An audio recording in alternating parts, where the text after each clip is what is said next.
जय श्री कृष्ण। हर साल कार्तिक मास के कृष्ण पक्ष में अहोई अष्टमी का व्रत किया जाता है। ये व्रत महिलाएं अपनी संतान की लंबी उम्र, स्वास्थ्य और सलामती के लिए रखती हैं। इस दिन अहोई माता की पूजा का विधान है।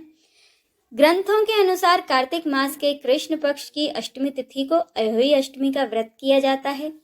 महिलाएं ये व्रत अपनी संतान की लंबी उम्र, अच्छी सेहत के लिए करती हैं। जिन महिलाओं की कोई संतान नहीं होती वे भी संतान की कामना से इस व्रत को करती हैं। वैसे तो इस व्रत को पूरे देश में किया जाता है, लेकिन उत्तर भारत में इसकी सबसे ज्यादा मान्यता है।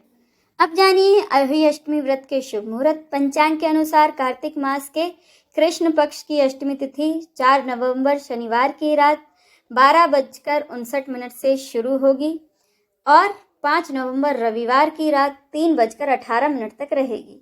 क्योंकि अष्टमी तिथि का सूर्योदय 5 नवंबर रविवार को होगा और पूरे दिन यही तिथि रहेगी, इसीलिए अहोई अष्टमी का व्रत 5 नवंबर रविवार को रखा जाएगा। 5 नवंबर रविवार को पुष्य नक्षत्र शुभ योग 10:29 से रहेगा। रविवार को पुष्य नक्षत्र होने से ये रवि पुष्य कहलाएगा। ये बहुत ही शुभ योग कहलाता है। इस दिन श्रीवस्त सर्वार्थ सिद्धि योग, शुभ और शुक्ल नाम के अन्य शुभ योग बनेंगे। इतने सारे शुभ योग के चलते अहोई अष्टमी का व्रत का महत्व और भी बढ़ जाएगा। अहोई अष्टमी का पूजा का शुभ मुहूर्त शाम 5:33 से 6:52 तक रहेगा, यानी कि लगभग 1 घंटा 18 मिनट का समय पूजा के लिए मिलेगा। इस दिन व्रत में महिलाएं तारे देखकर व्रत को पूरा करती हैं। तारों को देखने का समय शाम 5:58 से शुरू हो जाएगा। अब जानिए अहोई अष्टमी व्रत पूजा विधि। अहोई अष्टमी के दिन सुबह ब्रह्म मुहूर्त में जागकर स्नान आदि से निवृत्त होकर व्रत का संकल्प करें और कहें, मैं अहोई माता का व्रत कर रही हूँ। अहोई माता मेरी संतान को लंबी उम्र, स्वस्थ एवं सुखी रखें। इसके बाद शुभ मुहूर्त में गेरू से दीवार पर अहोई माता का चित्र बनाएं। साथ ही सेह और उसके 7 पुत्रों का भी चित्र बनाएं। दिन भर कुछ भी खाएं पिए नहीं। अगर ऐसा करना संभव ना हो तो आप फल या दूध ले सकती हैं। शाम को इस चित्र के सामने बैठकर अहोई माता की पूजा पूरे विधि विधान से करें। सबसे पहले अहोई माता को सुहाग की सामग्री एवं अन्य चीजें समर्पित करें।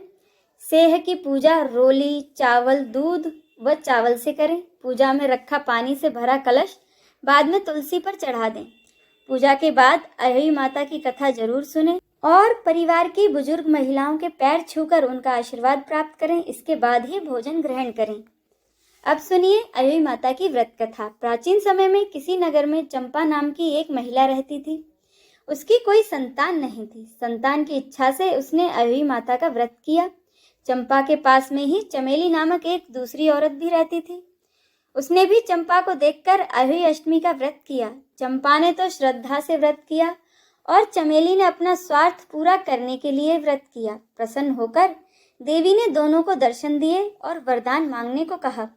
चमेली ने माता से कहा कि हे माता, मुझे एक पुत्र दीजिए, जबकि चंपा ने कहा, आप बिना मांगे ही मेरी इच्छा पूरी कीजिए। माता ने उसके मन की बात समझ ली। माता ने कहा कि यहाँ से उत्तर की दिशा की ओर बहुत सारे बच्चे खेल रहे हैं। तुम दोनों वहां जाकर अपनी अपनी पसंद का बच्चा ले आओ।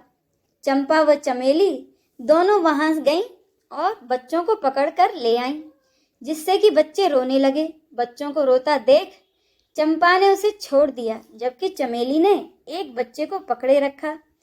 तभी वहां अहोई माता प्रकट हुई और चंपा से कहा, तुम ही माता बनने के योग्य हो। ऐसा बोलकर उसकी प्रशंसा करते हुए उसे पुत्रवती होने का वरदान दिया, पर चमेली को मां बनने के लिए अयोग्य सिद्ध कर दिया। इस तरह अहोई माता की कृपा से चंपा की इच्छा पूरी हुई।